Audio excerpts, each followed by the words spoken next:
अस्सलामुअलैकुम दोस्तों, आऊं आहियां साबिर हुसैन हिकु दफ़ो ॿीहर अवां जी ख़िदमत में 10 सीरीज़ सां गॾु। अगरि चैनल ते नवां आया आहियो त पोइ असां गुज़ारिश कंदासीं त हिन कोर्स खे मुकमल करण लाइ या सही तरीक़े सां सम्झण लाइ असांजा गुज़िरियल वीडियोज़ लाज़मी ॾिसो ऐं असां अवां खे ॿुधाईंदा हलूं त असां गुज़िरियल वीडियोज़ में ज़मान हाल इस्तमरारी मतिलबु जारी पूरो करे आया आहियूं। अॼु असां सम्झंदासीं त ज़मान माज़ी इस्तमरारी या इंग्लिश ज़बान अंदरि पास्ट कंटिन्यूअस टेंस छा आहे।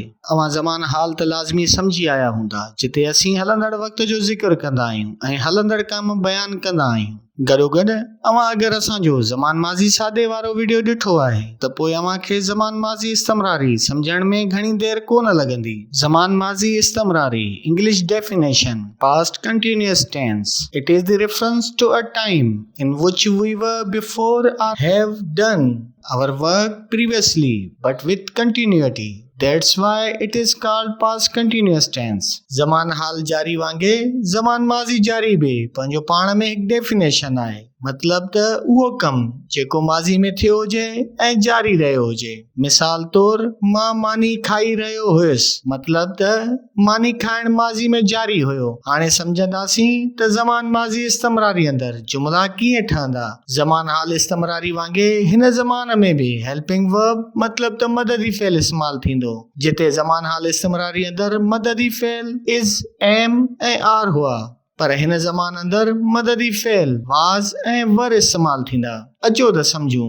जुमला ठाहिण लाइ असीं पहिरियां इस्तेमाल कंदासीं फाइल मतलब सब्जेक्ट, पोइ इस्तेमाल कंदासीं हेल्पिंग वर्ब मतलब त मददी फेल, उन खां बाद में इस्तेमाल थींदो इस्तमरारी फेल मतलब त कंटिन्यूअम वर्ब या fourth form of main verb, ऐं पोइ इस्तेमाल थींदो मफ़ऊल मतलब ऑब्जेक्ट, ऐं आख़िर में इस्तेमाल थींदो वधाउ यानी phrase. Formation chart: subject, helping verb, fourth form of main verb, object and phrase. हिकु नज़र जुमलनि वारे चार्ट ते विझूं। ये उहे जुमला आहिनि जेके असां हिन कोर्स जे शुरूआती वीडियोज़ खां इस्तेमाल पिया करियूं। उन जी वजह खां अवां बख़ूबी आगाह आहियो। मिसाल तौर हिकु नज़र असांजे पहिरें चार्ट ते, जिते असीं ज़मान हाल इस्तमरारी मतलब जारी अंदरि जुमला ठाहिण सिखियासीं, जंहिं में जुमला कुझु हिन रीति हुआ।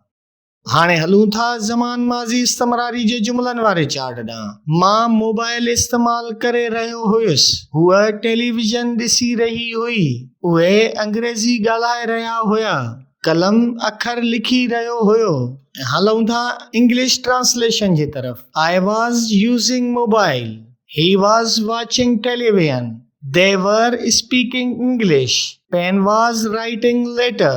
अवां अगरि चार्ट गौर सां ॾिठो त पोइ अवां इहो लाज़मी नोट कयो हूंदो त मुख़्तलिफ़ सब्जेक्टनि सां मददी फेल जी हालत तब्दील आहे। उन जी वज़ाहत असां अॻिले वीडियो अंदरि ॾींदासीं। गॾोगॾु सम्झंदासीं त ज़मान माज़ी जारी अंदरि नाकारी ऐं सवाली जुमला कीअं ठाहिजनि। तेसीं ताईं असांजे चैनल खे सब्सक्राइब करे रखो ऐं बेल आइकन खे क्लिक कयो त जीअं असांजा नवां वीडियोज़ अवां ताईं पहुचंदा रहनि। Thank U.